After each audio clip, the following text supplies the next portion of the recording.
This episode was made possible thanks to generous supporters on Patreon. Hello everyone, my name's Alexandra Zerner, and this is my YouTube series dedicated to your questions and my answers.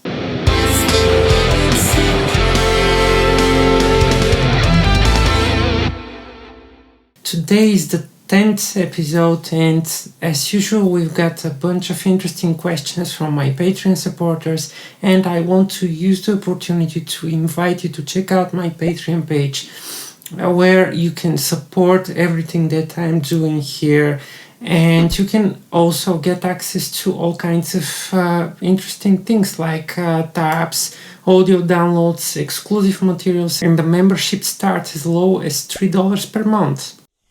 And also, please give a like to this video and leave a comment below, because this really helps the algorithms to show this video to more people and therefore helping my channel. So now, without further ado, let's start with the questions. How about the list of your top 5 Prog Classics you'd take with you if you're stranded on an island for many years? 2 came to my mind immediately. Well, these top 5 things have always been extremely difficult for me because I like so many things, and I happen to go through different waves. It's very hard to pin just 5 things. Okay, so the first thing that comes to my mind will be Songs from the Wood by Jethro Tull. I just adore this album, and this is one of the most uplifting albums I've ever heard, and whenever I feel down, which is very often, I listen to this album, and this is just like immediate boost of dopamine. It's just, I love it. Number 2 for sure, it will be The Wall by Pink Floyd. I love this album. I listened to it since I was a child, and of course I've got a lot of favorite Pink Floyd albums, but this one for some reason resonates with me very much, and it brings back a lot of memories, and yeah, this will be one for sure. Another one, it will be Misplaced Childhood by Marillion. I adore this album and I never get tired of it. I think it's just a masterpiece. For sure, I will take a Rush album, but I'm not sure how much this is considered a classic, because usually people refer to the classic albums of Rush like the 70s and early 80s stuff, but this is one of the rare cases of prog bands that I actually like more the 80s and the 90s stuff. And the album that I love the most from Rush, this is Test for Echo, and it's quite a unpopular album, but I just love it. And this was the first CD of Rush that I actually bought with my own money, and it has sentimental value. It's also one of these albums that makes me feel much better, and it has very, very nice vibe, and I love the artwork as well, and it kind of corresponds with the vibe of the album. So yeah, this will be number 4, and number 5 will be Yes album, and this is 91 to 5, and I love this album, and it brings me the same type of feeling like this Yes album, like this Rush album. It somehow it creates this feeling of reading a very nice sci-fi, and since I'm a huge fan of sci-fi, there are these very comforting 80s and late 70s sci-fi films and animations, and somehow I connect the 80s and the late 70s Yes to these films, and kind of feels like a soundtrack to something like this. And it's very comforting. So yeah, this will be my top 5 songs from The Woods by Jethro Tull, The Wall by Pink Floyd, Misplaced Childhood by Marillion, Test for Echo by Rush, and 9125 by Yes. I'd be interested in your take on alternate tunings. Do you use them, and if so, what are your favorite ones? Also, how do you keep track of where all the notes are when they are no longer in the familiar place? Well, thank you for this question. I was wondering when exactly someone will ask this.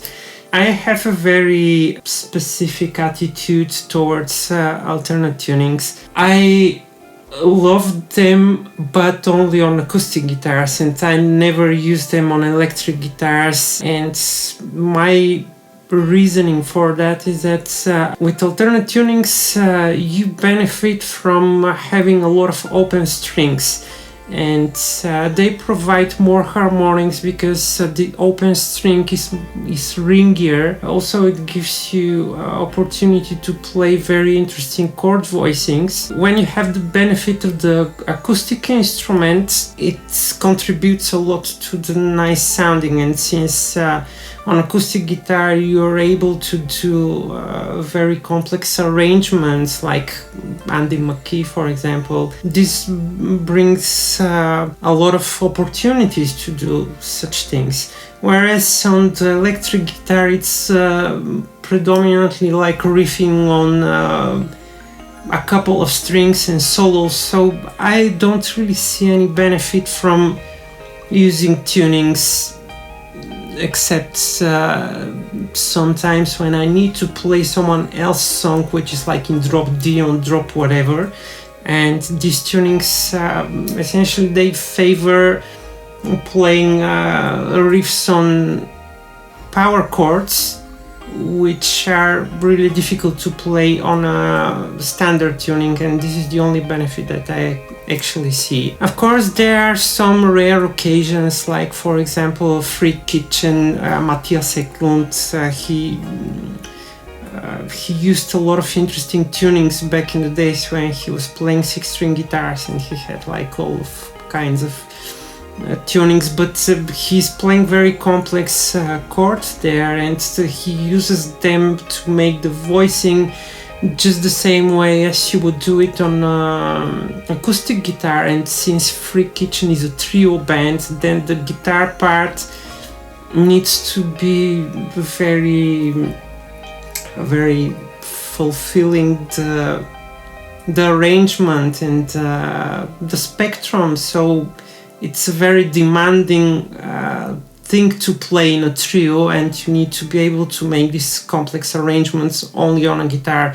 So this is one exception that I could see. On acoustic guitars I often invent my own tunings, and like for example I've got an acoustic guitar which is still in this C# minor 7 tuning that I used to record a very interesting EP that is going to come out soon, actually this month. The tuning is originally I composed this on a 6-string guitar. This one is 7, which is actually something that I created from a 12-string. I modified it, and yeah, now it's a 7-string. So this is C# minor 7 tuning, so it's like drop C#, and then there is another, so this is C#, G#, C#, G#, B and E, these two remain the same. So when we play it like that, we just get C# minor 7, and this one remains B just because. And there is this piece.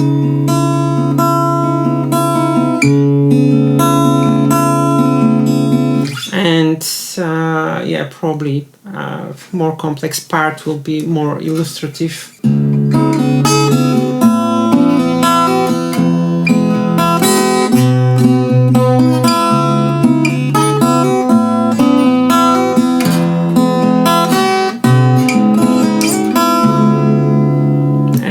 something like that.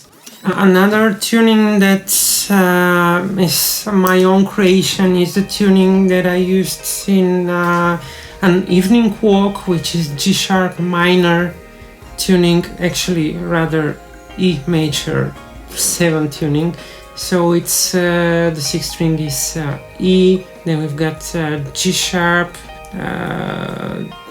D sharp,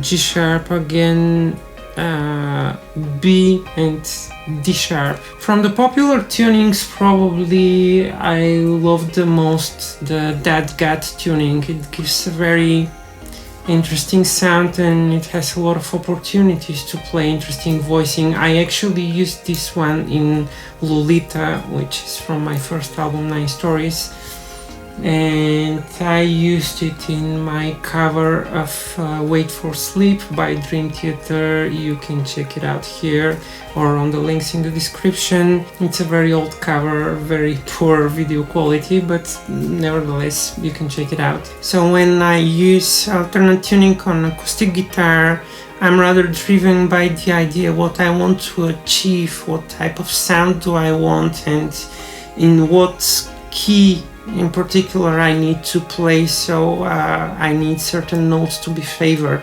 Regarding finding the notes, of course it's difficult to track notes, and I really rather rely on my ear and on my sense where the notes should be. I just use my relative pitch to figure out where certain things are and to rely on intervals and things like that. So it's not so much box shapes or something. How did you get to know Gretchen? Well, online, of course, because I've never been to the US. I remember that I saw her name in some charts, or it was some guitar-oriented website. I'm not really sure. It was years ago. And I saw her name and I was very curious. I went on YouTube and checked her out, and I found her music very, very interested, and I found her on YouTube. I sent her a message just to say how much I like her music and so forth, and just to introduce myself and hopefully to make a contact. She responded, and there was an immediate click, and we started communicating and sharing a lot of things, and it just developed naturally, and essentially this is how it happened. I don't really remember which year it was, probably 2014 or 15, not sure, but we're actively in contact ever since, and that's the story behind it. I'm interested in the question of whether you think metal music production these days is going to a point of being exhausted. For me, it's very difficult to find good tunes in the recent years, and I'd blame for my constant pursuit for cheesy tunes too. I don't really want to be in the position of critic, but I could say that your observations are rather correct. I also noticed the same thing, and I believe the reason for that is that people are no longer interested in being original. The music business is the one to blame because it's turned out into some sort of fast fashion industry.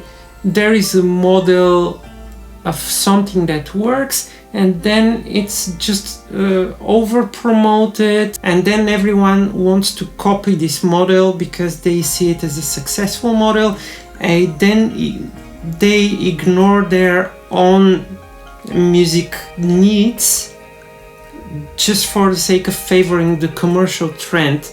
And this is how everything becomes identical, everything is like mass production, and therefore you go to an exhaustion. Every once in a while someone appears with something completely new because they say, okay, screw this, I'm gonna do my music. And if they happen to be in the right time at the right place, the music industry pushes them forward and you get a new trend, and then a bunch of copycats start doing the same things and it leads to exhaustion again, and this repeats over and over. And I think until the business model works like that, this will be the result in the music scene.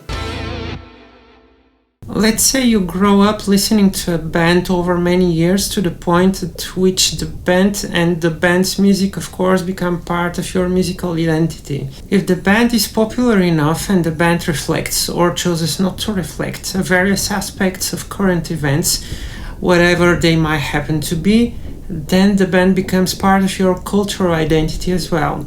Now let's say that a music listener who is in no way connected to that culture chances to hear a song by that band and does not especially care about the song, even if that song was a huge hit. So at what point does one's culture determine what music the listener who is part of that culture will find pleasing or acceptable, and how does it do this? Well, this is quite a complicated question, and I think it's rather for an anthropologist or philosopher, and I'm neither of these. So I'm not sure how well I will be able to answer this question.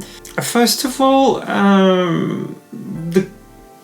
the cultural background plays a huge role on what kind of things you'll find acceptable and pleasing. One good thing is that the more multicultural a society is, the more colorful music scene it has. Of course, it's self-explanatory that multiculturalism actually makes connections to all different kinds of music and arts, and you can create interesting combinations between them, and therefore it enriches the art itself. It's very interesting to see, for example, thanks to some of my students, because I've got students from all over the world and they come from very different cultural backgrounds, and through them I happen to listen to very interesting music that come from certain backgrounds that are not really so open. So one can observe how the cultural identity influences the music, and also how the influence of other cultures actually enriches this in certain periods, and you can see these changes. It's very interesting how this multiculturalism actually expands the musical palette.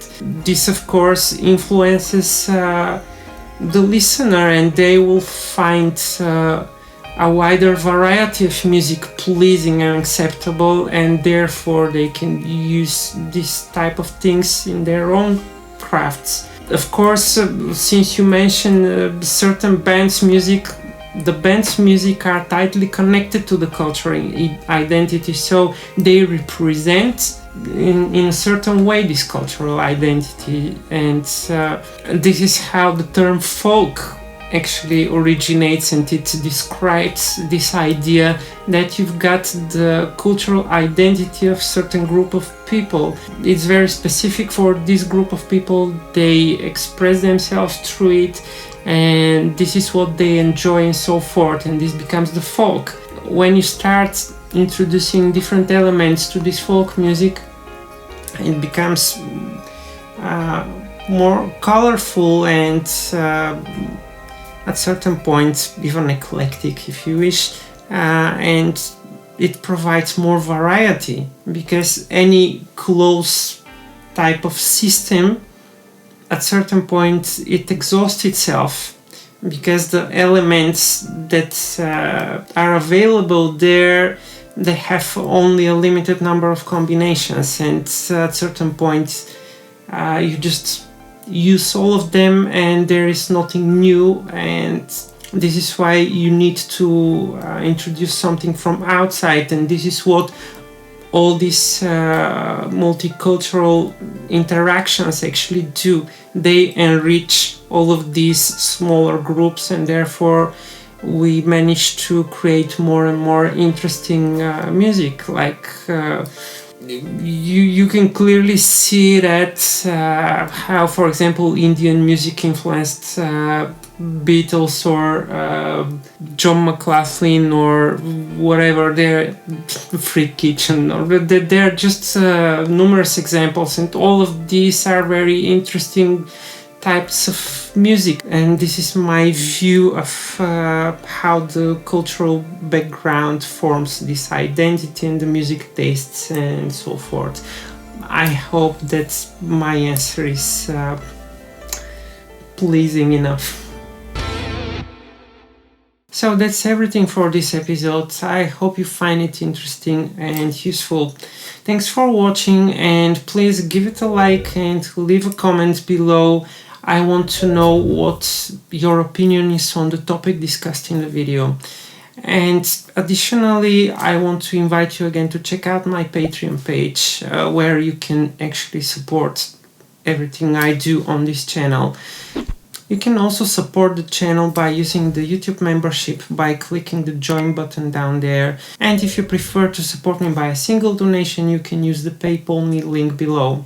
If you're a first-time viewer, please subscribe to my channel and click that bell notification button to get informed when I upload new video. See you next time, and prog on!